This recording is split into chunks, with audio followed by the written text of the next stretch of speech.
is a Cosmic Octave original podcast. Me and Jake running down the street with a handful of comic books, kicking ass and banging chicks and drinking booze No, not and me. smoking Not weed. me. I'm married. Yeah, well, I'm married. Jake. Can't do that. Yeah. Off panel, off topic with Jake and Tyler. Goodbye, horses. Crying out for you. You know what sucks is I'll stand by it. That song is a banger, and but when I sing it, everybody wants to talk about Buffalo Bill. It's a tuck job. And I don't want to talk about Buffalo Bill. Real quick, we were talking about the actor earlier at dinner. Should we look that up? Because I don't know who that guy's name is. Yeah, I'll vamp while you're... and that's the only reason we're singing that. Come on, IMDb. We are also aware of and understand and agree that the film, in hindsight, is incredibly transphobic. Really? Oh, yeah. Like, horribly so. Jonathan Demme himself has come out and said, I'm sorry. I'm sorry, everybody. My bad. Oh yeah, because Buffalo Bill is the it's horribly evil person in the story. It's Thomas Harris. I don't know. I read the book, but I don't know if he really understands what you don't like. There were a lot of movies in the 80s that used the trope of a guy dressing up as a woman to kill, and it obviously did not help out the trans community for obvious reasons, right? Yeah. Well, you look like we talked about Ace Ventura on this show. Oh yeah, God. I still love that movie, even though it's a very funny movie. It's so my gun digging into your hip. Yeah, like come on. Ted Levine is the guy, is the actor. He's been in a lot of stuff. Yeah. I think he was actually in Heat also. He was one of the cops in Heat. He's got a very particular voice. And he gets shot. It's very during the big LA. Also, in my hand I'm holding a Lego, because I made a point to Tyler real quick. I said to him, I have a goal to build every Batmobile, Lego Batmobile. And my man came through and brought me the Batman and Robin one. But no bat nips, though. A little frustrating. Lego, you pride yourself in your detail with your toys and your figures, but you don't. All right. Put so the that's nips? your long box? Cool. Now mine is... Well, technically we'd have two, but we can shorten it just to one. What episode are we at? 253. I'm Tyler. I'm Jake. Why did I hesitate? Because you had to remember who I am. We're two men, one mind. Together. So Off we each panel, have off half a topic. brain. Together to entertain. We could do... because we both watched Anaconda over the weekend. Anaconda over the past weekend. But Anaconda. we also both watched... I recently watched it, and then you borrowed my Blu-ray and watched Last Action Hero. I'm cool with us just talking about that this week, if you want. So first things first. Let's start with Anaconda, because I think the Last Action Hero is going to be a little more combative, if you will. I guess. Yeah. So let's launch it, man.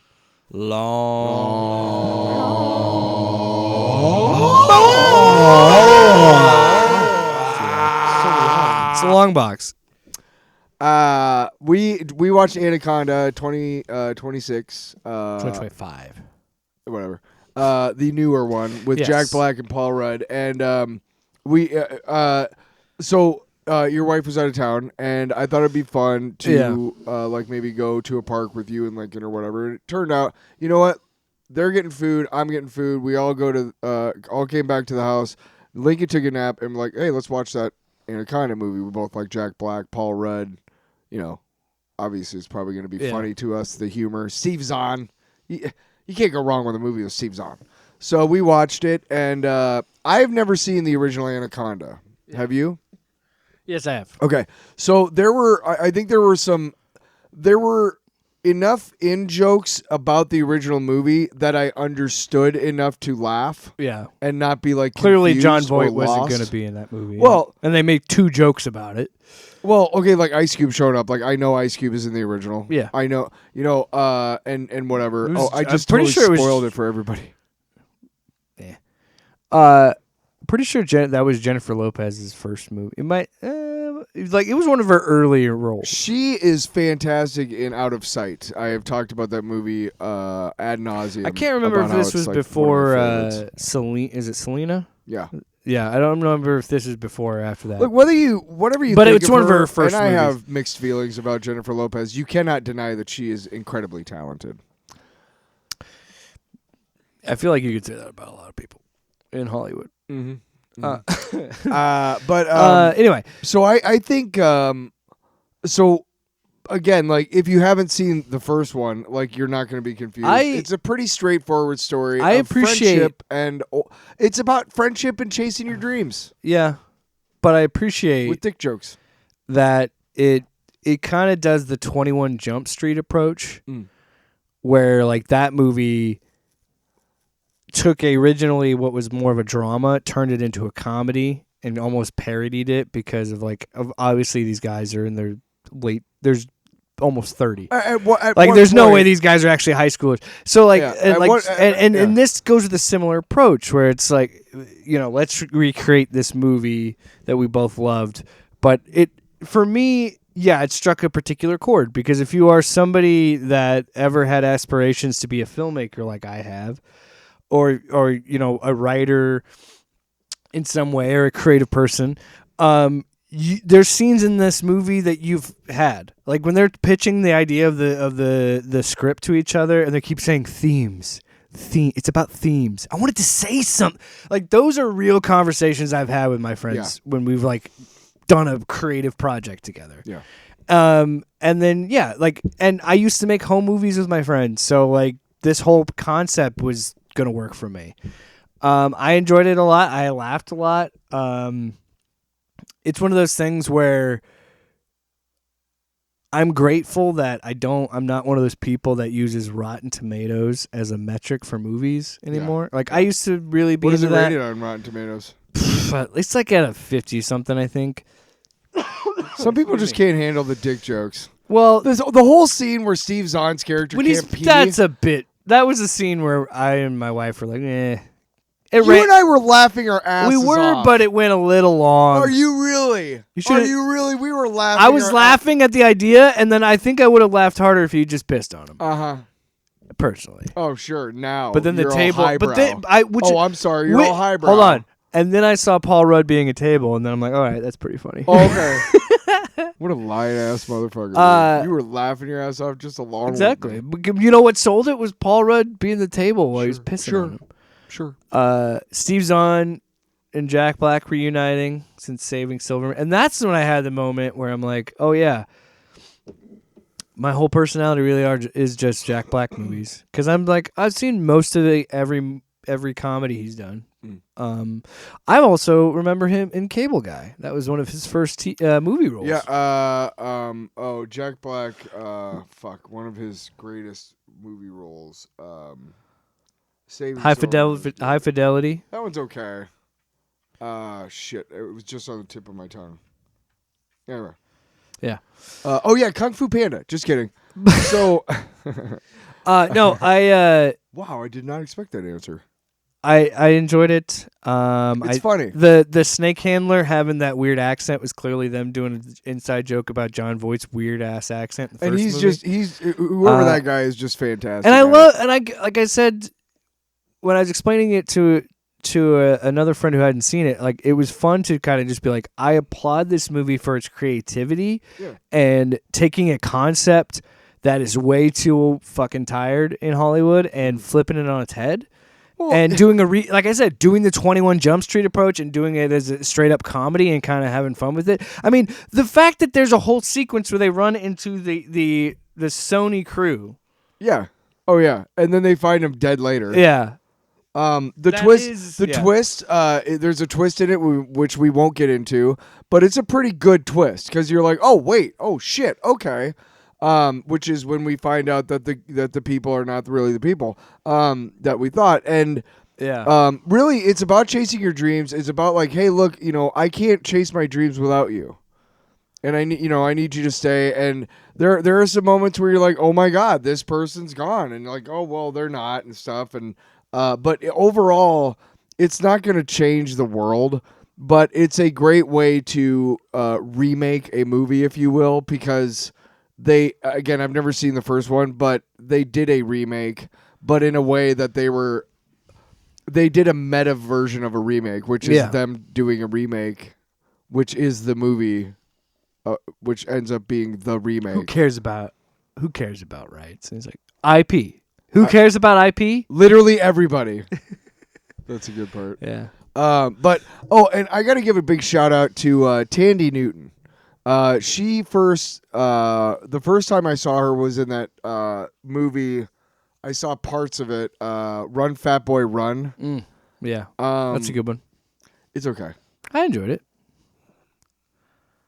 But she's been in a lot of stuff. What do you have against that movie? Nothing. But she's been in a lot of stuff, and she's really underrated as an actress, I think, comedically too. And I really liked seeing her being able to flex her comedic chops a little bit, because I have the biggest crush on Tandy Newton. But that was I didn't know she was in it, so that was kind of cool. And like all the stories of the guys, like what they were like in high school and what they're like now, like it was very believable. I thought the writing was really well done. The characters were not one dimensional. Well, Steve Zahn maybe. Yeah. But overall, I give it a B+. Sure. All right, let's talk about last action. What do you give it, douche? I don't care. Same thing. What? Whatever. What do you mean? What do you? So last week we've talked off and on about maybe even doing. I think we've talked about doing like a commentary on Last Action Hero, and you often make references to Last Action Hero that I'm like, what? And here's the thing.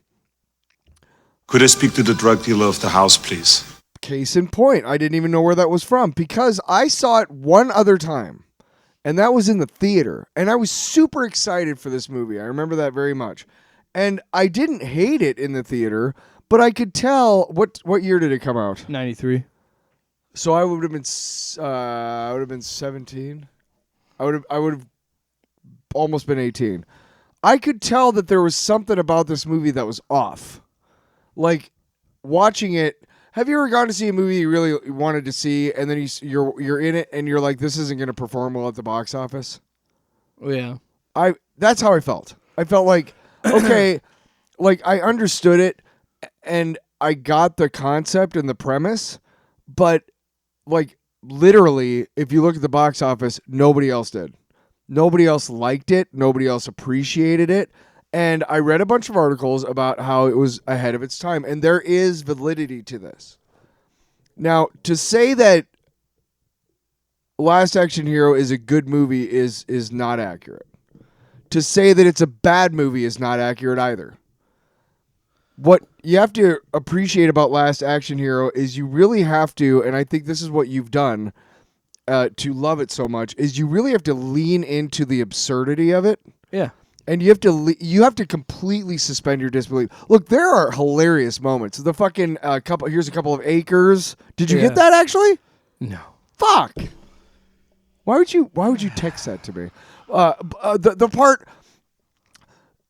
The captain is spot fucking on, dude. The part where he's yelling so much that steam's coming out of his ears. Yeah. The captain, every scene in the captain's office is fucking spot on, spoof and parody of the action movies of that time. Specifically, Lethal Weapon, because you hear that fucking guitar every once in a while. Yeah. You notice that? Yes. And the music is very much... Every time he's on screen, there's a guitar sting. Yes. Or every time he enters a scene. Yes. So Jack Slater gets a guitar sting. So that fucking Metallica song, the soundtrack still rips. There's no Metallica song at the beginning when that's an Alice in Chains song, or no, that's Megadeth. Oh yeah. The AC/DC song, Big Gun, though, the classic. Big Gun. the part where they go to the drug dealer's house. Charles Dance is amazing, by the way. But the part where they go to the drug dealer's house and he's like, they're very well trained. He snaps his fingers or they're in a fucking cheerleader pyramid. That is objectively Tyler, funny. The as hell. violence itself is over the top. Oh, I know. When they come in and try and kidnap his family or whatever, his daughter or whatever, she kicks a guy. Like when she hits guys, they like fly 10 feet in the air with their fucking.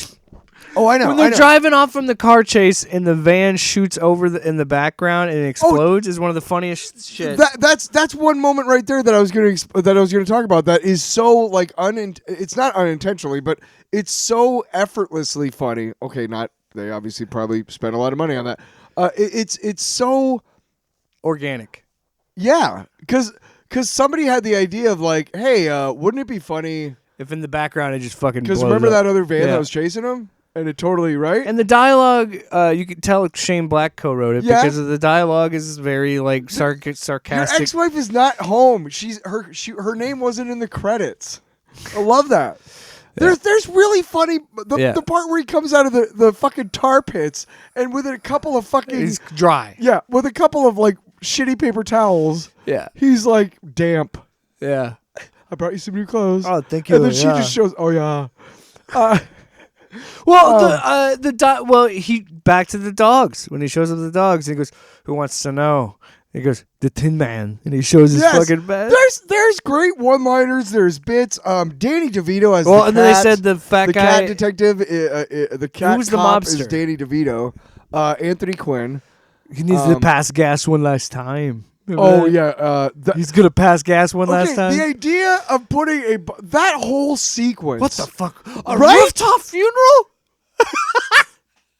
Let's put a giant dead body and and it's so over the top. And it's they brilliant. mimic the shot from Die Hard when he falls of Hans Gruber going like, poorly. I know it's poorly. Yeah, done. but it's McTiernan making fun of himself. Okay, good. Yeah, but I'll say this. Also, I mean, like when you put these movies in high def, it really shows. You know, I think you. Yeah. Oh yeah. God. Some of those shots, I'm like, oof. And I don't know if this is like the one where it's him and Arnold. It's at the theater at the premiere. Yeah, is not as bad as it could have looked, because obviously they didn't have the technology to do it the way they do now. It was a stand-in and him. Yeah. So it was digitally, but the fall is awful. That is awful. You could, with these higher definition cuts of these movies, you could definitely tell when they had green screen. But I think I've always appreciated Last Action Hero because I understood as an intelligent human being and a lover of good art. You know. And especially groundbreaking stuff. I think the most accurate thing that you can say about Last Action Hero is exactly how I started this off. To say it's a good movie is not accurate. To say it's a bad movie is not accurate. I think this movie achieves what it sets out to do. So that's why I think it's a good movie. But at the time it set out to do it was the wrong time. I don't understand. It allowed movies... The whole thing about it was ahead of its time is they keep talking about the movies that we see now where they use that kind of humor, that kind of self-skewering humor and meta, the meta references and multiverses and things Hamlet like that. Trailer? Oh my God! The when he daydreams about Arnold being Hamlet. Oh God, yes. To be or not to be. Not to be. See, again, there are fucking brilliant moments in this movie, and a lot of the movies that we watch, and a lot of the humor that we watch, and a lot of the ideas that we watch these days would maybe another movie comes along and does it if that movie doesn't exist, but it's unlikely. And for people to say that it has no bearing or influence on what we watch today is also inaccurate. It does. Without this movie, without Shane Black and John McTiernan and Arnold Schwarzenegger coming together and going, let's do this idea that is way out of the box, I will say, without though, that happening, we don't watch the stuff we're watching today, or rather, it takes longer to get to where we're at. this movie has one particular line of dialogue that was written in 1993 or whenever, and it still hits and resonates today. Probably more so now than ever in the year 2026. Charles Dance, he's about to kill Jack Slater in the real world, and he goes, "In this world, the bad guys can win." And I'm like, damn, that got too real for this movie. You know what? When that moment happened and I was watching it, I was like, holy fucking shit. Yeah. Do you want to know something else really gross? Just as an aside, I got that G.I. Joe compendium, which has the first 50 issues of Marvel's G.I. Joe run. Yeah. And in like the third issue, like 1983, the Joes were talking to each other about how cops use weapons against their own citizens that have been banned by the Geneva Convention. 1983, folks. And we're still here. Yeah. About to give drones the... I keep seeing this cartoon on Twitter about... it's these people running away from this death ray, and they're talking to each other, and the one person is like, I don't mind the government death ray because I haven't been hit yet. And if that isn't a fucking perfect thing about our world right now, because guess what? There is a death ray coming. Whether you like it or not. Everything that's happening. In this episode of The Boys, like when when they're like, they're going to ban abortions, and then Soldier Boy's like, well, that would personally affect me. Like, it's just that mentality. Well, I want to start with Daredevil first and then get into The Boys. But okay, whatever. It's wasting a perfectly good segue. You want to? I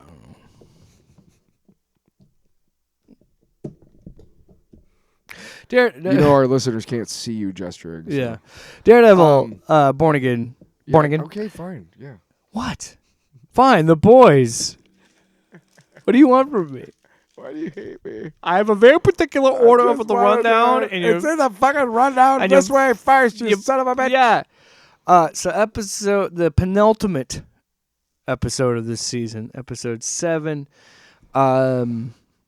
I like the Bowie song and the needle drop at the beginning, and we kind of just set you up where we're at. So Karen's been arrested. She's awaiting trial. And then the episode starts with Kingpin visiting her by himself. And then pretty much talking shit. Just mocking her, and then at one point, he reaches into her cell and chokes her. So, like, yeah, Kingpin's gone. Like, Vanessa was he's really wearing black now, and Vanessa was the only only thing that was tying him to this world. So he's more ruthless than ever. He almost kills Karen. Speaking of the Kingpin, there's a scene where he talks to Dr. Glenn, and I am more encouraged than ever that they're going to make her Typhoid Mary after that scene. Yeah, when he gives her the very encouraged. The jewelry, yeah. Yes. Yep, that was what I was thinking too. I was like, this is happening. And then later in that episode when she's trying to give Karen the quiz that she gave the swordsman. That scene, holy shit. When she's just slapping her. Oh yeah. And that was really funny too, because that was the moment where Karen was like, "Yeah, I know that you used to fuck Matt. Yeah, I'm fucking him now. You're his ex. I'm his current girlfriend." But I love that scene so much because I think I remember seeing some stuff where D'Onofrio and Charlie Cox are both saying that like they're doing some really interesting stuff with Dr. Glenn. Oh God, yeah. This season, and I do think they're going to go to the Typhoid Mary route, and you can already see her getting close with Fisk, and you can kind of seeing that.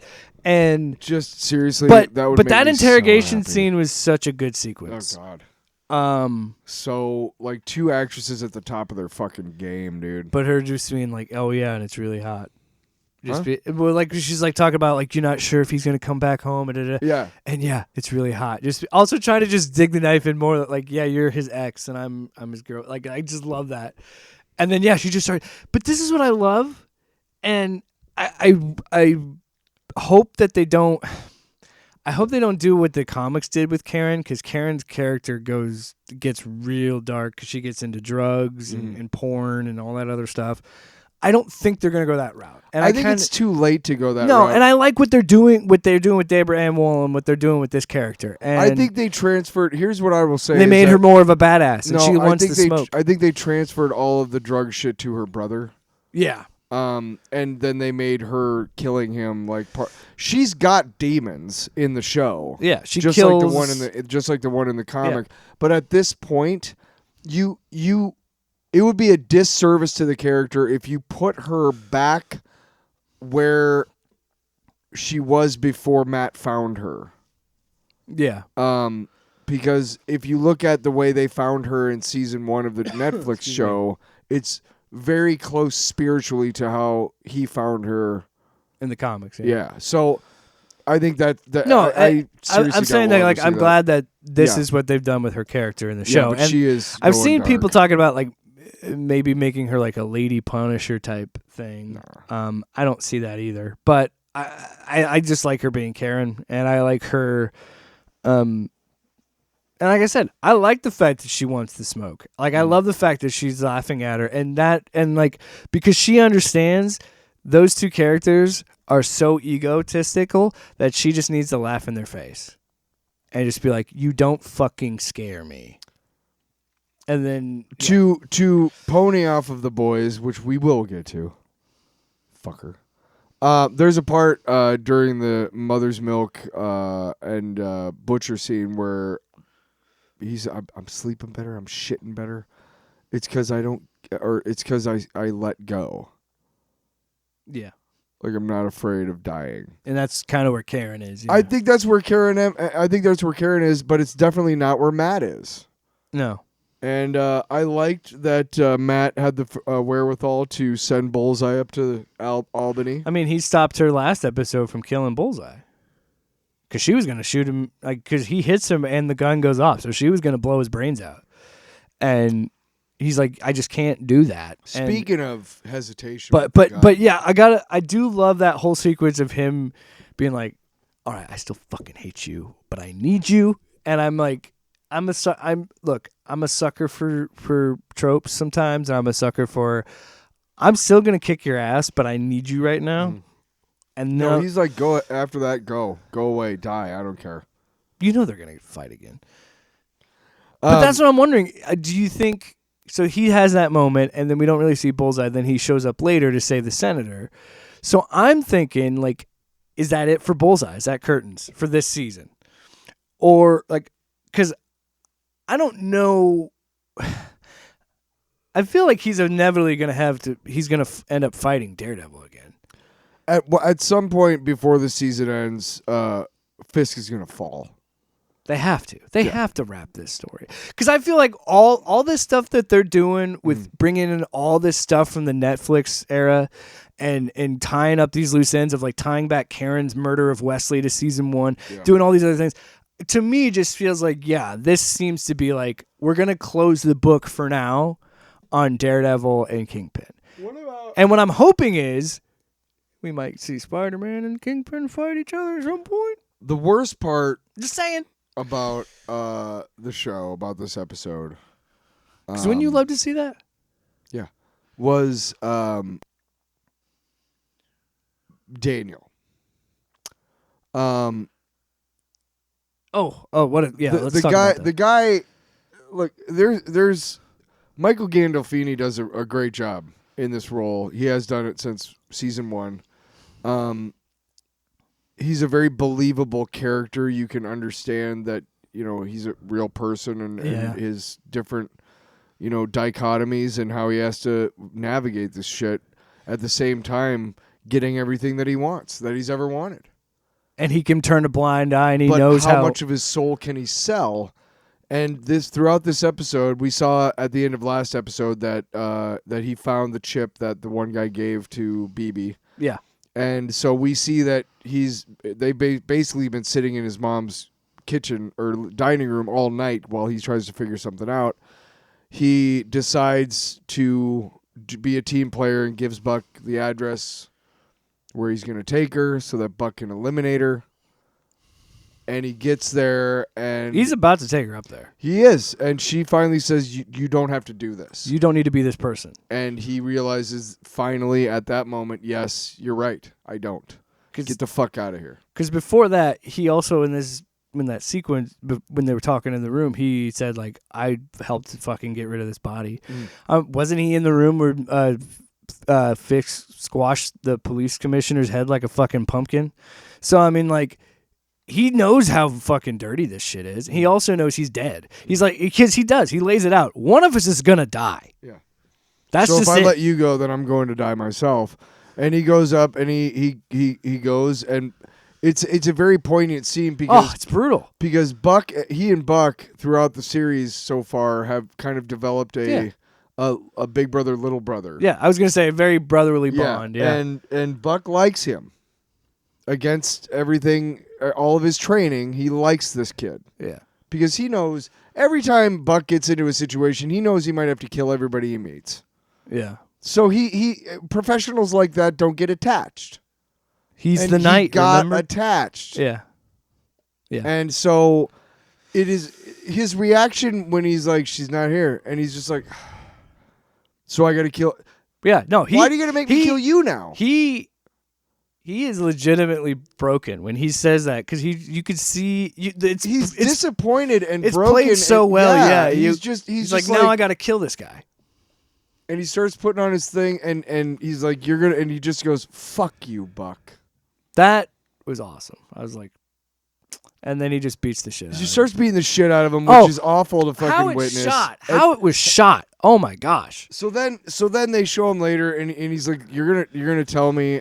He's like, "I don't like doing this," so he takes his gloves off because he's done beating him, and he's just a bloody mound of hamburger. And he tells him, he's like, "Hey, who's gonna be the one gunning for you if you do this to me? You know, where's it gonna end?" And he starts putting his hand up like most people would do. Yeah. And it is a long pause while we think maybe he's getting through to Buck. Maybe, bam. And it's even shot in a way that's kind of ambiguous. It looks like it might have not actually shot him, but you see blood. The shot happens. It's back and forth between the two characters, and then a wide shot, boom. And he goes, and he is clearly upset that he had to do it. He puts on his coat, and he walks out the door. And credits. And there's no sound except for the sound of the closing door, and it is the perfect way to shoot that sequence. Well, yeah, when he's on top of him and punching him the first time, it's shot from the point of view is behind a couch. Yeah, it's shot up, so you just see Buck punching down. But it's because you don't. There's another element to just how brutal it is that you don't even see the impact. You just hear it, and then you just hear him go, "Please stop, Buck," and like pleading, and like you just hear, like there's something about just hearing that sound versus actually seeing it, and then But I wanted to quickly touch on Matt reappearing. Oh, yeah, in court. Yeah. So we got some lawyer Matt before the season ended. Look, I loved it as a fan, but as a someone who's narratively thinking, I'm like, Matt, and it's true to his character in the comics, his own fucking ego is the biggest problem. He should not have been near that courtroom. No, but because of his own ego, he had to be there. What pissed me off, honestly, was how not very far we are away from trials like this. Yeah. And cops not leaving after the cameras turn off. And shooting up a parking garage. But we find out that Matt's down. Oh, Luke Cage was referenced. Yep. Jessica Jones tells Charles to stay the fuck away from her. And I'm the only one who can connect you, to who Luke can Cage. get you in contact with Luke Cage. He's overseas doing the Lord's work, which is just unlike any version of the character ever in any comic book ever. Working for the man?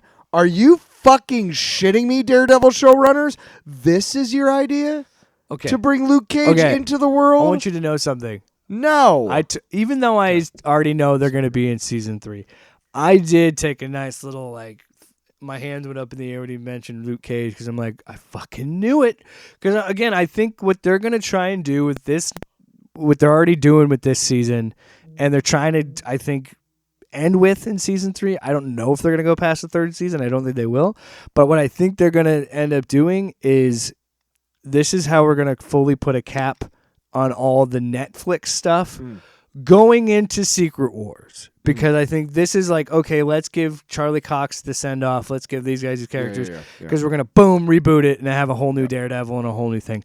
I could be completely wrong, but I definitely think that's what we're going to be building to. Because who knows how this is going to end leading to season 3. I got to say, I can't wait. I'm also a little bummed, man. I've really been enjoying this fucking season the whole way through. I've been having a good time. Stop touching the stand of your microphone. I don't know what's wrong with the board. I don't know what's wrong with... No, it's you, man. It's you. No, every time you hit the stand. Stop telling me how to do my shit. And you just put your hands Why don't you do on your it. shit? And you just put your hands on it. Yeah, because this is a wire. Yeah, silly bastard.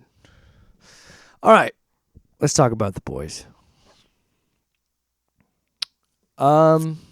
Should we just start at the end? I don't know. Where do we go? Well, first of all, this whole episode, I thought for a moment, is different. There was a brief moment that I thought, are you fucking really going to give me a fucking filler episode? When they put Firecracker's name up on the board, I'm like, no. And then I realized quickly, obviously, when they went to, who was right after her? Black Noir, I think. Oh, God, Black Noir's sequence was so good. Oh my God! I love that guy's last words were, "My asshole hurts so fucking much." Yeah, we get closure on the smarmy director character that's just been in every season. No, but the actor playing Black Noir is so believable. Like, yes, we're gonna bring his like it's such a. What was the play? I can't remember what character was it. It was about the Bee Gees. I don't. Oh yeah, it was the. It was a play about the Bee Gees. A barrel roll? Are you fucking kidding me right now? That is genius. Who are you? You outshine that motherfucker. So first things first. Let's talk about Firecracker as a whole. She is clearly doing. It seems like pretty good work with what she's been given. And everybody, the framing device for this episode is a big meeting in the Sevens meeting hall about how to make Homelander God. Yeah. And everybody's, points of view come off of that. Or rather, when their stories start, it's from a moment, like, for instance, Soulja Boy's story starts with him asking Deep if he wants knee pads, which is from another part of somebody else's story that, whatever. Yeah. But it's all the same meeting. So Firecracker as a whole, she goes and talks to her pastor undercover because she doesn't want anybody to know. And her pastor's like, hey, we can't afford the dues, the conversion fees from the Democratic Church of America. And we actually got raided by like a soup named Praying Mantis. Yeah. Who shat all over our stained glass window. And so she says, okay, I'll see what I can do. Then she understands that she has no real choice. She has several moments during this episode where she can change, where she... Yeah. I think if she understood how in danger her life was, that she would have done it. But I think she keeps thinking there's a way out. No, and that's what the actress did in an interview, and she said that was the problem, is she didn't fear Homelander. Yes. She didn't think that Homelander would, She kill thought her. She could talk her way out of it. Every time. And she had been able to up to that point, sure. Yeah. But there's a point where it breaks, right? And she didn't understand this. And you can see when she's doing the makeup before the show where she has to basically lie about her home church, which is brilliantly acted, by the way. Great job by the actress. Yeah. At another point, she, after having sex with Soulja Boy, she's talking to him about it, which Soulja Boy retains for later, which we'll see. Yeah. And we see she has a chance to accept Jesus. She has a chance during that last confrontation when he's talking to her and when Homelander's just saying, look, I know. My dad told me what you said. And I can hear your heart. And how fast it's beating. You don't believe that I'm a savior. You believe in, and she has a chance. And as a fucking Christian, a real Christian, by the way, and you know what I'm talking about. As a Christian, I understand how damning that is to give up your God, or to say that you, even if you don't, especially if you don't believe it, to try to save your life. At that point, if you're trying to save your life, you say what's in your heart. I believe in Jesus. Okay, you lasered me and I'm dead, but I'm going to heaven. Yeah. That's what I believe. I know not a lot of people believe it, but the flip side of that is assholes who think they can murder like a bunch of people, and then right before they get the lethal injection, they go, I accepted Jesus Christ into my heart and Savior, so I'm going to heaven. The fuck you are, because if you're going to heaven, heaven fucking sucks, also, dude. I'm pretty sure, so God has a level of what he's going to forgive. Yeah. And by the way, everybody, Christian who's listening to this, just because you say, or you go to confessional if you're Catholic or whatever, that doesn't mean you're absolved and that you're like, you still have to make amends in your heart. And you still have to evolve as a human being, so you don't make those you have to types accept of mistakes. Responsibility for your own actions. Yes, you fucking do. Keg Seth. Anyway. Yeah. But she has a chance. She has a chance to say what's in her heart. She even throws away the fucking Jesus figure that is referenced at one point. That she had when she was a kid. I gotta say, I loved the choice to have her look at him after he impales her head. Yeah. I loved the choice to have her yeah. Like, I can't believe you did that. And then she just sits there. I love how, slight of a touch it is. Just doop. Oh, yeah, he just... Boop. Yeah, because then his whole plot, the Homelander Soldier Boy plot line, is when they talk to Stan Edgar. They finally talk to Stan Edgar. They threaten his granddaughter, so he tells him to go to L.A. to bomb site to Mr. Marathon. Oh yeah. Which is Jared Padalecki. So we get the Supernatural reunion. And yeah, so he's there. He's also in Soup, but he's an actor who does movies that are not produced by Vought. Yeah. So it's essentially making fun of the whole Spider-Man stuff with Sony, because they're like, yeah, we can't actually we're not in the VCU and we can't necessarily reference all these characters or these trademark things, but we do. Yeah. So he's hanging out with his celebrity friends, which Will Forte, Seth Rogen, Kumail Nanjiani, and Christopher Mintz-Plasse. Yeah. Hats off to all four of those guys for just being game. Yeah, to do it. To get it'd be fun to just get splattered like that on the show. No, but like I mean, as an actor, it'd be funny to be like, you was with this? No, I don't actually like weed. That's just because of my branding. Yeah. Well, Seth Rogen how many people did they turn in? What were they saying? Like, I forgot the actors. Like, do you remember turning in? One of them was Joaquin Phoenix. Yes. I'm gonna go talk to Congress about. It was Post Malone. Was and he winks. Yeah. But yeah, people don't know. Also, Post Malone's a piece of shit, you guys. So I also don't think people. I think people forget that Seth Rogen's actually one of the producers on the show too. He's one of the executive producers. Yeah, him and Evan. His creative partner, Goldberg. Evan Goldstein. Evan Goldberg. No, I thought it was Gold. Yeah, something. It's Goldberg. Anyway, he gets split in half. Oh, dude. Oh, sorry. I love the part where he gets split in half and Mr. Marathon holds, when I think of you, I'll think of an American pickle.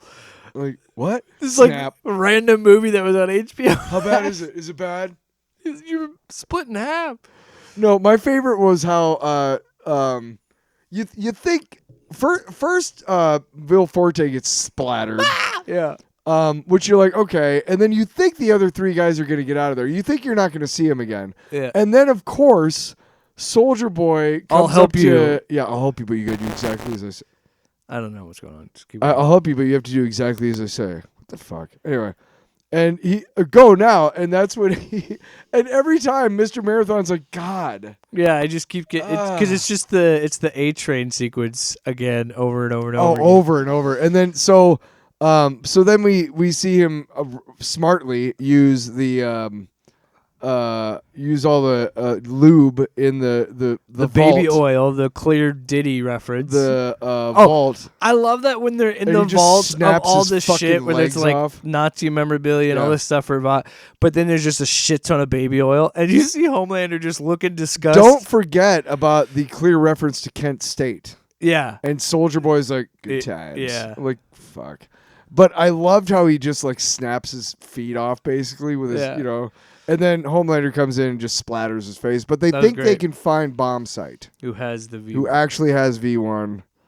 But yeah, I loved that whole sequence. The whole show, to be honest, was really good. I loved the dynamic between Sage and Ashley. And Sage continues her mission of being like, I don't want him to get V1 because I want this shit to. And then because then Ashley's like, you could die, and she's like, I don't care. I'm sick of this place. Like, no. She's gonna be at home in her Colorado Springs bunker with everybody else gone. Yeah. Which is great because you're like, me too. I would. But she's like, I can't have him. Well, because the last around. season she literally just said, "Fuck them all." Like I can't have them around. I can't have him around bugging me because that would defeat the whole purpose. Yeah. That was pretty good. The whole terror sequence, so that we get to see the boys themselves. That was pretty good. The fucking dream sequences were... Yeah. Oh, God, yes. Who's a good boy? Who's a good boy? You're a good boy. You're gonna fuck me. I'm like, what? Because I'm thinking of, like, some of these guys have to look at these scripts and be like, what the hell are you making me do? You know what I mean? Like, I got to be in this dog dream. And then the second one is funnier to me because he's like, oh, you want this turkey leg? But first you gotta What is it? What is Soldier Boy? His jizz bomb in her meat wallet? Yeah. Like, Jesus fucking Christ, dude. Also, I'm fucking firecracker. And out of respect for you, I stopped. What did he say? He said, oh, yeah. I'm fucking firecracker, but out of respect for you, I stopped. Also, then they mentions the pillow talk, and then that's when it's like... The what? The pillow talk. Oh, yeah. And that's what he's like. Also, so, what are we doing with Soldier Boy? Because, like, is he really, like... Is he starting to bond with his son? Is this what happened? No. Because why didn't he let him die? Why didn't he just kill him? Because I know he says he's like... Hang on. But before we get to that, the line of... oh, nobody fucks my son but me. And they're like, what? That came out wrong. No. I think Sage is a clear wild card. Sister Sage. I think what Kripke's trying to do is, and mark my words and mark this down, Soldier Boy is the crux of the finale. He's the real wild card. Well, I think that... And nobody knows what he's thinking. I think they're all going to die but Huey and Starlight. I don't think they're going to do 100% what the comics does, but What does the comics do? Because in the comics, everybody dies but Huey. How? Huey kills Butcher. Because what happens is Homelander is pretty much where he's at right now, and then he decapitates the President of the United States, takes over everything, and then... we also get revealed that, and they're not doing this, that Black Noir was a clone of Homelander, but that's not happening. Yeah, get to the point, man. What happened? I'm trying to tell you, I'm getting there. They released a virus? Also, in the comic, Butcher also has Compound V, so he's able to fight Homelander too. So because in the boys themselves take Compound V in the comics. So shut up. Let me get to the point. I'm explaining how he could defeat him in a fight. In the comics, because you don't have the context. No, I just want to know because it isn't the same. The show is very different. I want to know why. Let me get to the it. Only one left. I'm gonna get there. On the planet or just out of the characters? Because Butcher kills all the other members. Okay, so you made it seem like Huey's the only person on the world. No. Okay, so is there a virus in the comics? I don't remember. Anyway, point is, I don't know that we need to reference. Motherfucker. This is what I'm trying to say, but you won't let me fucking get there. Go ahead. I'm done. Because we don't fucking care. No, about yes, the we do, comics. because I don't think. I've never read them. So bad. In the comics, Butcher kills all the other members. Okay. But also in the comics, he didn't have the tendril shit, I'm pretty sure. How does he kill him? You ass. Anywho, I give it an A. A lot of people thought this was another filler episode.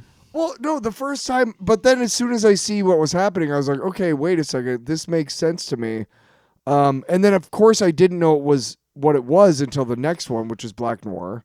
You know what I felt about? Like, I did feel a moment where, like, when it happens, you know what I didn't feel was sadness when Firecracker died. I was just like, I was like that Full Gear or Top Gear meme where it's just like, oh. I was hoping that she turned it around and decided to be the one who fights back. I was like, but even she couldn't even do that.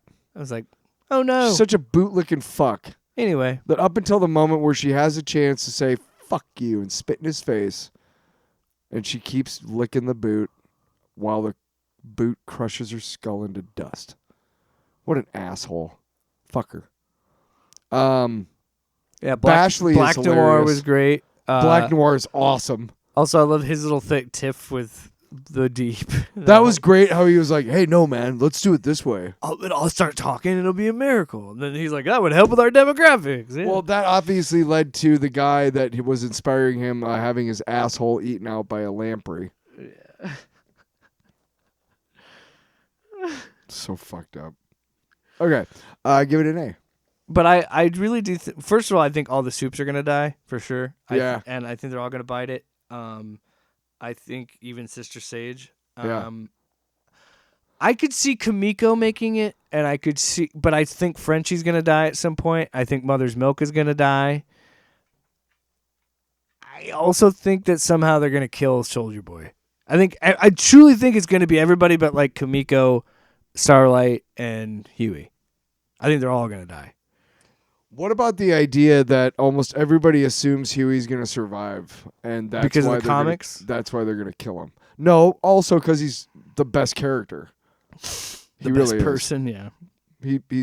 He's honestly the closest that the audience has to a normal person, to somebody who they can relate to. To be honest, yeah, really. I mean, how many soldiers of fortune are there out there? Because that's what everybody else is in the show. So, I mean, or superheroes. Yeah. Yeah, you're not either one. Okay, you can't relate. Yeah. All right. Yeah, I enjoyed it a lot too. We got a few more episodes of that. So tell me more about the comics. No, I was hate kidding. you. So, books time. Also, Time for books. I just think I get why that they had the dog's point of view to kind of humanize, give the boys and their perspective. Yeah. And to humanize Butcher a little bit, to say like he's not completely gone. He cared about his dog. Yes. But he's still a fuck. Oh yeah. But he did tell Huey he would let him have a chance to try. Like, well, you could, Kamiko. If you don't want to fucking kill everybody, And he still accepts the fact that he's like, I don't care. I'm going out with him. Are you gonna play the sounder, bro? I'm gonna play with your emotions is what I'm gonna do. You need to play the new one. I could write a book about what you don't know. Calmer than you are. From Perfectly calm, dude. Yeah, waving the fucking gun around? Calmer than you are. I just love how dismissive he is. He's a pacifist, but he's not wrong. In that moment, he is not wrong. He just pulled the gun out. But in that moment, he is calmer than the dude. And that was what pisses... Calmer than you are. That is what pisses the dude off so much. And that is why... I'm perfectly calm. The only person... And the dude is really chill. And if you see the movie, next time you watch the movie, notice that nobody can get a rise out of the dude. Like Walter's the one who pisses him off the most. Because Walter knows him so well. Yeah. What was that shit about Vietnam? You weren't in Vietnam. My friends were dying in the mud. Also, Walter Sobchak is arguably a piece of shit. This is what He's a happens when loser. you fuck a stranger. He's a loser. Yeah. He dresses up like an army boy. And also, he does a whole bunch of shit for his wife, who is his ex-wife. and like watches her fucking dog sit while in her. Java. I don't fucking roll on Saturdays. You're not even Jewish. Anyway, he's Jewish because he married his wife. What? I converted before I married my Also, wife. dude, Okay. Chinaman is very derogatory. Yeah. Good, God love it. I can get a toe right now, dude. First book up. You want fingernail polish? Get you on? that at 2:30, 3:30. I can get you a toe. Superman, Spider-Man, or sorry, Spider-Man, Superman, Which is different from Spider-Man and Superman. from Superman, no, Spider-Man. that would you fucking give a shit. The DC one is Superman, Spider-Man. This is the Marvel one, which is Spider-Man, Superman. Who cares? The audience can't see it, but I'm making the pantomime of the jerk. This cover is the Cyborg Spider-Man, Cyborg Superman. So pretty cool. Eric Larson is one of my favorite artists still in the biz. I don't read Savage Dragon because at this point he's been doing it for 400 issues and nobody knows what the fuck is going on in that book anymore. But good on him because he's broken some records. But you know it's still pretty impressive what he's been able to do. But he took over for Todd McFarlane on the Spider-Man books. And for a 13-year-old kid, one of the things you noticed about Eric Larson compared to Todd McFarlane is they both drew incredibly beautiful women. But one thing you notice about Eric Larson is that think about it like Todd McFarlane drew C cups, and Eric Larson drew double Ds. Yeah, that honestly was like, wow, holy crap. MJ has just got, smuggling hams. Anyway, but the reason why I bought that one is because I have a soft spot in my heart for Eric Larson and how he helped awaken a young boy.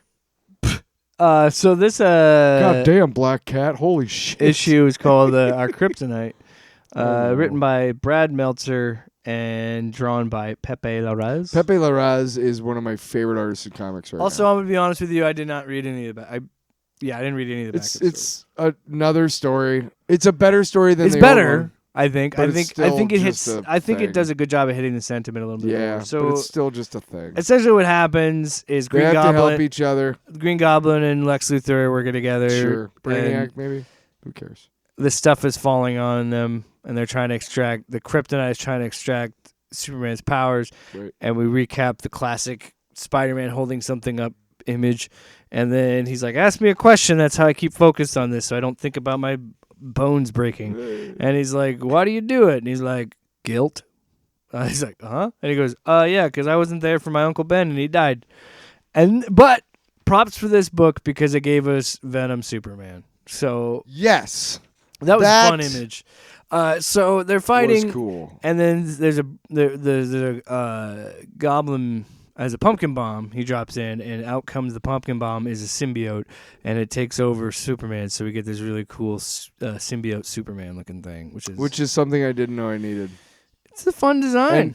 And can I say this about Superman, symbiote Superman? Yeah, it's something I didn't know I needed, and after I saw it, it's something I realized I didn't really want. And I'm glad that it gets resolved really quickly. Of course. Because Superman realizes, because first he blasts his eye beams through it, and then he realizes, wait a minute, that sonic power, he knows that it's I guess, at some point, he just learns that, like, okay, I'm just going to clap my hands and get this shit off me. So he just takes his hands and krakoom, it flies off him. Of course, because of the sonic sound shit, it hurts the symbiote. Mm-hmm. And then, they save the day. And then, essentially, they invite Aunt May over to dinner with Ma Kent. And apparently Ma Kent's getting it on with some dude. Yeah. The fuck is that guy? Oh, I did skim through one. I don't think I read any of the backups. I did the Jason. I don't even know if I read it, but I skimmed through the Gary Frank one is good because it's Gary Frank and he's fucking. Well, there's rules. a Jason Aaron one, Symbiotes in Metropolis, I think. Yeah. I don't. Again, I didn't really. Yeah. No, I actually didn't mind this one. It's a pretty quick one. I did read one. It's the Mighty Thor. Jane Foster is working with Wonder Woman in that issue, in a little backup story, and they fight Darkseid because he has the all. I don't think I read. He has that all black. I just thought it was a fun little thing. Yeah. This one's a little bit. It's better than the other one, but it's still just a crossover issue. I give it a C. It's pretty. Yeah. Ultimately, what it is it's a book that says, "Hey, look at all these fun ways we can combine our characters in stories together because you've never seen it and you probably won't see it again." That's good, but you know what you should do is, the fact that you're. How much they charge for that? $9? This was $2 less than the DC one. Okay. Fuck off. Come on, Marvel. Know your worth. No, you know what? Comic book. What? You fuck yourselves. Next one. Next up. Holy crap! We're at a clip. All right. This next book is a comic book. I could write a book about what you don't know. Comic book. Marc Spector, Moon Knight #3. Yes. Written by Jed MacKay, drawn by Devmalya Pramanik. I do apologize artist. if I'm mispronouncing that Fantastic artist. Love this. So Bushman and Moon Knight are having their confrontation with this like fear gas in the room while who's this guy again? Zodiac is like, let's see him fight. And he's trying to watch. And he's still encouraging Moon Knight to cut his face off. So Bushman's beating the shit out of Moon Knight. Because Moon Knight's succumbing to the fear gas. Yeah, he's scared. He's losing. And this is one of my favorite parts.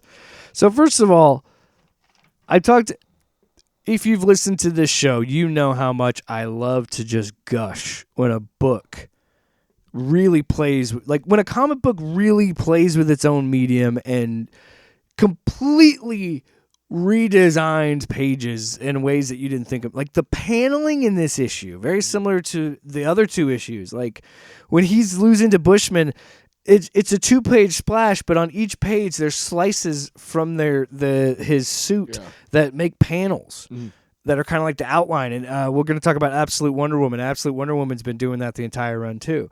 And I love it when they use things about these characters and find ways to make these characters move. And my favorite part of the whole issue is when Marc is down, he's defeated, he got stabbed, he's bleeding. And in that moment, Jake and Steven show up. Stephen Grant. Jake Lockley and Stephen Grant show up and be like, "Hey, bud, what's going on?" And then Marc was just like, "Where have you guys been?" Because he's just so used to talking to them all. But they're like, "Yeah, because he blocked us out. You couldn't talk to us." And then they're just like, he goes, "Yeah." That's where he goes, "Wait a minute. If he's causing fear, then he doesn't feel his own." So then he's like, "Well, now you got to make him scared." And then he's like, "Well, I'm Moon Knight. That's my whole thing." R.I.P. Sal Buscema, by the way. Yeah. Also, R.I.P. Jerry Conway. Yeah. And he's like, "Yeah, that's right. I am Moon Knight." So they just have this big fight, and he knocks his razor sharp teeth out of his mouth, the like razor dentures that he had in his mouth. This page is behind it. You can see Moon Knight as Bushman is seeing him. Oh, yeah. All the way behind him, and each one you see, and that's a really cool one. And then and then I am Moon Knight, and you see him like as this fucking demon thing, and I am everything you fear, and he beats the shit out of like that. Bushman. The more modern Moon Knight outfit has more black in it. Yes, but and then he Zodiac's like, kill him, and he's like, I'm not gonna do it, but I'm coming after you. Yeah. But so he breaks out of the building. Take a look at the city and then think about why it was me who came to help you and not your friends. Bye. What the hell are you talking about, Zodiac? Green haze and smoke. Yeah. What the hell is happening? I don't know what is going on here. If there's some sort of. Again, the book. It is. We talk about it too with like the Daredevil TV show of like. And like think about like the first book we did for this show, like consistently. Yeah. There's a lot to be said about smaller character-driven stories, and I know we're only 3 issues into this. I don't know how long this is going to go, where this feeds into canon, whatever. But is it 5? But these 3 issues have worked for me because they're so isolated. I mean, now we're going into New York proper, probably, but like, even still, it's very much a character-driven story, and it sounds cliche, but that's the thing. They need to be character-driven to make me, and I think that's what works effectively for this. I think it's a B. I'd say an A, honestly, because I enjoyed it, every page, and the art has just been phenomenal. Like I already mentioned, the panel work's been great. Art's just great from day one. And I love that you don't need to have a ton of previous knowledge on Moon Knight. All you really need to know is that at one point he did cut off Bushman's face. And I knew about that before reading this, so I was like, oh, okay, that's all I really needed to know. Because you and I are both not huge Moon Knight people, like readers. So. I bought a collected work. It was a reprint of like a bunch of issues in one issue of one of the original Moon Knight miniseries when I was a kid, and I fell in love with it. Anyway. All right. I could write a book about what you don't know. The Infernal Hulk. Yes. Number 6, written by Phillip Kennedy Johnson, drawn by Nick Klein. So at this point in the story, he fought what we thought was the Living Tribunal, but we found out it was just like an android thing of it. It wasn't exactly the god, the one above all. Or sorry, the one above all. Excuse me.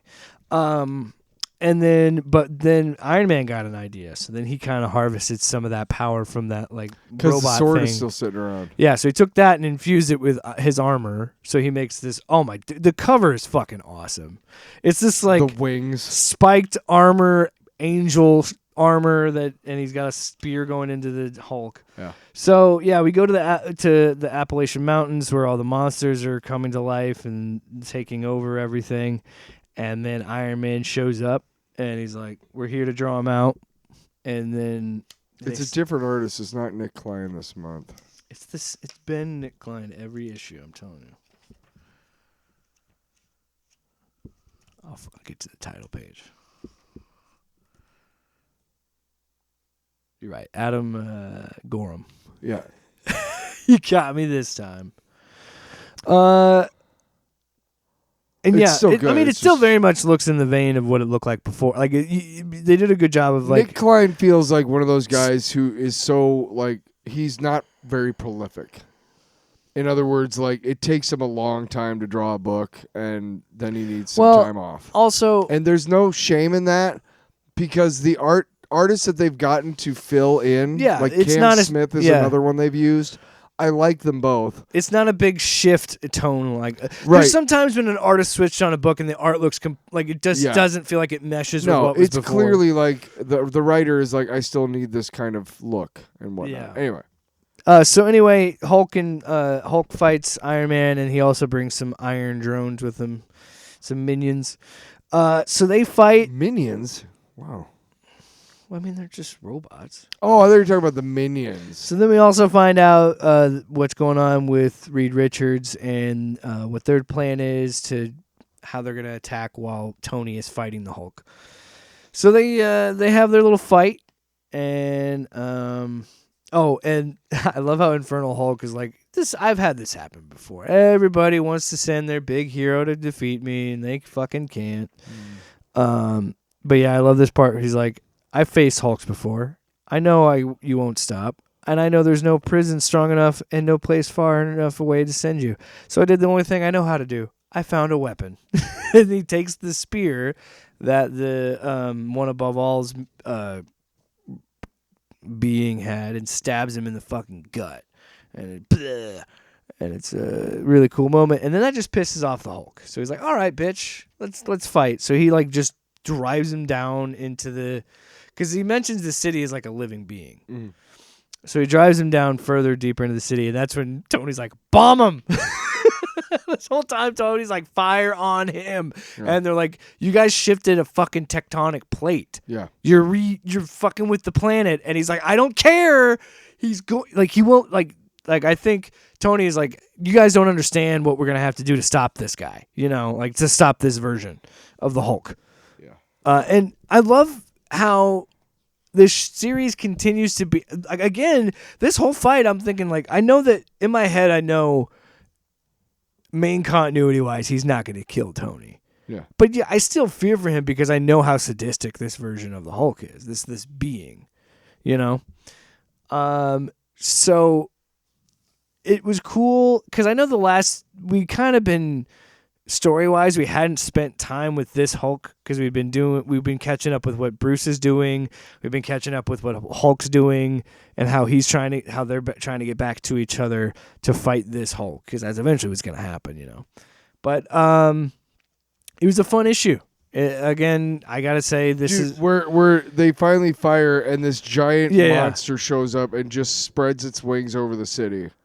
Yeah. And they're like, what the fuck? And that's when it's just a white panel after that from the bomb. We killed Tony, and they find him coming back. But he's being carried by his drones. And then, so this, I don't know if you remember this. The previous, I can't remember what the book was called before this. I think just Hulk. Yeah, it was just the Incredible Hulk. But it was more of a horror book. This is the girl that Hulk finds in that first issue. Do you remember we reviewed that first issue? Are you talking about Immortal Hulk? No. The Hulk before this. Oh, there's just the Hulk. I know we did like a couple issues. We just did one issue of it because I didn't end up continuing with the book. You just wanted to know how we got to Infernal. I'm just letting you know that's what that's referencing is the girl that he finds who has like the face, or she's got the dad coming after her all the time. Yeah. And the Hulk says fuck, basically beat. You know what I'm talking about? Do you remember it all? No, I don't. But that's fine. Anyway, that's who that is. I give that a B. It's a good issue. I give it a B. It was fun. I can't say no to heavy metal angel looking Iron Man. But if God already tried to stop you, what the fuck is Tony Iron Man going to do? It wasn't actually him. It was just like an angel. Right. A robot angel. Right. And Jesus was a capitalist. Jesus was a capitalist and American. I got wings, motherfucker. Oh, coming up on Fox News Radio. Coming up on Fox News, suck it. The number one artist, Chevy fuck you. Silver. I don't like. By the way, if you're listening right now, and you're thinking about buying a new car within the next couple of years, do it now. Hey, I just paid off my car. Good. Don't ever buy a new car. Nope. Can't. Absolute Wonder Woman number 19. I could write a book about what Written you by don't Kelly know. Thompson. About what the government is doing to you behind your back without you even caring because you're too busy scrolling fucking goddamn social media, not caring about the people you elected, basically taking away all your rights so they can make a little bit more money. So anyway, Kelly Thompson's the writer, Hayden Sherman the artist. Thank God for Hayden Sherman. Thank God for Hayden Sherman literally being around for all but maybe one issue of this book so far. So anyway, right? The book opens with like a pro. Yeah. Hello? Yeah. Yeah. Fuck off. We got Nick Klein out of 6 issues already taking 2 off. Why don't you kiss me? This guy, 17 out of... You didn't even acknowledge what I just said. I don't. I said it to I'm not surprised by you saying that to me anymore. Before the... yeah, it's true. Before the Wild Isle, it's a little prologue. Excuse me. Where Cersei, whatever, is having a conversation with Aphrodite, and Aphrodite mentions that she... I love Aphrodite's because design, all the gods had to leave something from themselves with Diana. She left the desire to want to be loved by... Or how did she phrase it? Aphrodite she says, my power... Okay, I'll do it. I got it right. I know. It's right. I know. Let me read it. It's right in front of my face. She says, my power... There are many facets to it, but one that is loving me is not entirely a choice, is what she gives Diana. Sorry. I just was like, it's right there. I could just say it. It's a very interesting... I really like Aphrodite's design. I know, I do too. I for the most part, I like a lot of the... I like a lot of the gods' designs for this book. But, yeah, it's an interesting twist because we're about to come up on 2 years of this book now, and it's an interesting twist on the Wonder Woman that we know, which is, hey, maybe she is an incredible human. She's incredible, an incredible being on her own. But what she doesn't understand, and nobody around her understands, is that they have no choice but to love her and to want to be desired, yeah. Which kind of sucks. Yeah, because and that's what Cersei says. She says she's gonna be. But I fear she'll always made be for her the most horrific and lonely prison imaginable. Yeah. Yeah. So that's and it's weird to me. We're getting that dropped here, but I because I'm that was truly an interesting twist at the beginning. Because then it also kind of it's kind of meta in a way, because it kind of plays with you as the reader, because now you're like, well, you had no choice to love her. She's Wonder Woman. You know what I mean? It's kind of like a meta thing. That's at least what I kind of took from it. But I'm interested in how that's going to play out in the main story, the rest of the story. So this is Season of the Witch Part 4 of 5. So this issue, she is now fighting Zatanna's dad. Mm-hmm. And they find a coven. Steve decides to sit in for one of the witches who is and pray to Hecate or whatever her name is. I don't know. But one of the witches starts to faint, and Steve Trevor just sits in. Yeah, and he starts to help. He starts to pray with them. The fight. So Giganta. So gets back up. So she basically uses a troika to get inside of Zatanna's world and convince him that, hey, the fire is not real. And Zatanna actually comes through and uses the opportunity to pull him free. Well, but the problem is that she doesn't realize, but she traps Diana in that world. And she traps him in the world in between. But it's also a thing about... It was a crossroads. They called it was the crossroads, and it was something because it's a decision he has to live with. There's consequences that he has to.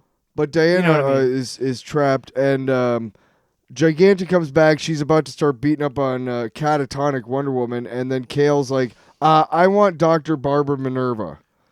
So she grabs Dr. Barbara Minerva, and she walks away with her. And Zatanna's dad fights Giganta while Zatanna tries to pull Wonder Woman back to our reality. Right. So they end up figuring out that, hey, we got to go. And she has to herself, pretend to be Cersei. Yeah. And her mom did hey, I'm here, come out.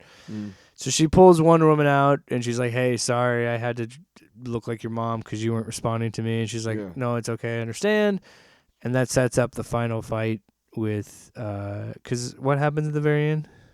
Doesn't another thing happen? Well, Zatara sends Giganta back to her cell. Yeah. And she's like, send the Iron Maiden in for the Zatara Iron Maiden, now. that's what it was. Yeah. And so he's telling them hey, you can't stop it. You need to get out of here. It's designed for me. It wants me. You guys need to get out of here. And so we see this thing, which I got to be honest, I'm kind of disappointed. Get another giant monster thing? I was kind of hoping we would see another villain. Yeah. And maybe this will turn out to be something more than what it says. Maybe it's the cyborg because you see the red triangle. You think this is how they're going to do Cyborg in the Absolute? No, but maybe something with that. Maybe it is some kind of apocalypse tech or something. Maybe. The reason why I'm disappointed is because they've done a really good job. Both Batman and the Trinity, the Trinity, really, of subverting the expectations and introducing the villains in a different way. But to go through all this fun stuff with Giganta and Cheetah and all this other stuff, and then just a random robot. Yeah. But I have faith that these two creators, Kelly Thompson and Hayden Sherman, and hang on, Jordi Belair is the colorist, and they're always on the cover, so I better be sure the three creators. But these three creators have not done me wrong yet. So yeah, I'm hopeful that again, the books... I'm hopeful that when we get number 20, it'll be Oh, that's what that is. That's fucking cool. Like every other fucking thing. You know what's fun? This book. You know what's funny? I was talking. I was talking with Luke. We were playing. It was over the weekend. We were playing some video games and we were just chatting. And I brought up Absolute Batman. Yeah. Because I just read number 19 at that point, and I was like, dude. Because he's we've done Batman podcasts, we've done the DC podcast and stuff together, so people know he's into that shit too. But so I was like, dude, you got to hear how Scott Snyder does the Robins in this, and he's like, oh yeah. So I explained. First of all, I had to kind of explain the Joker situation. I'm like, okay, this is a big leap, but anyway, what I said was, and that was something that really stuck with me. First of all, Absolute Superman is the longest I've ever kept with a Superman book. I've never really followed That might be for me too. This is definitely the longest I've ever stuck with a Wonder Woman book. Holy shit. And this, as someone who avidly would read Batman books from time to time, in spurts from time to time, this is Absolute Batman is the longest I've ever stayed with a Batman book. So that's what I'm saying. Like, that is how good these books are. That you and I are people who love these characters but never really stuck with a book that long, like for 2 years straight, stuck with a book like this. I think at this point, like, I mean, there are going to be collections that I'm going to want to get, but I like the idea. It's the same thing. It's the same thing as a TV show that comes out and says, here's all the episodes on one day. You can binge at your leisure. Or I got to wait a week, or I got to wait a month. And there's something to be said about it. It does not feel like we've been reading this book for almost 2 years. It doesn't feel like it. I never been like, oh man, I got to wait a month. Every week is a new issue of those 3 books, and every week that there's a new issue of those 3 books, I'm like, cool. Yeah. Because I'm always surprised. excited to know what's going to happen next, because every book of those 3 has been a masterclass of here's how you make me want to come back next month. Yeah. Not just because this story was so good, but because of how you end this issue and the tease or whatever. Yeah. You want to come back. You have to come back to find out how we resolve this, whatever. So, hats off. A+.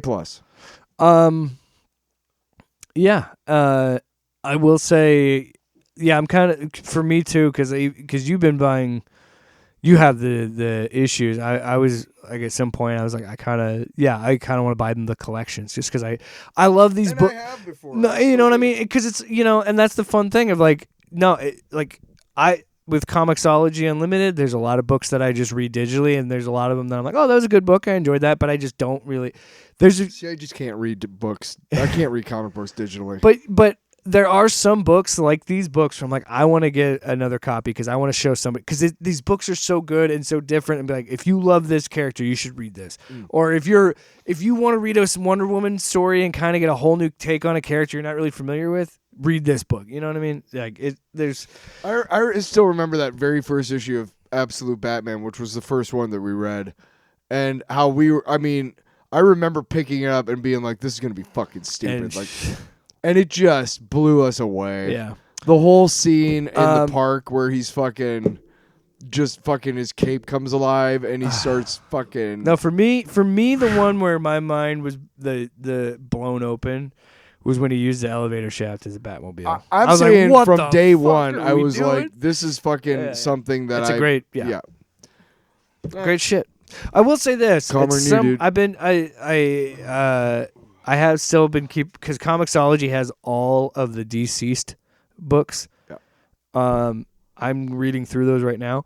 That is another thing too, where that's a series where I'm reading it digitally, but I'm gonna buy the box set because I want you to read them, because again, it is how you do a genre. Like if you're gonna do like DC zombies and do something in that genre, I think this is how you do it. It's very much just how you should make zombie movies. Well, I disagree. Well, fuck you, man. Off panel, off topic with Jake and Tyler.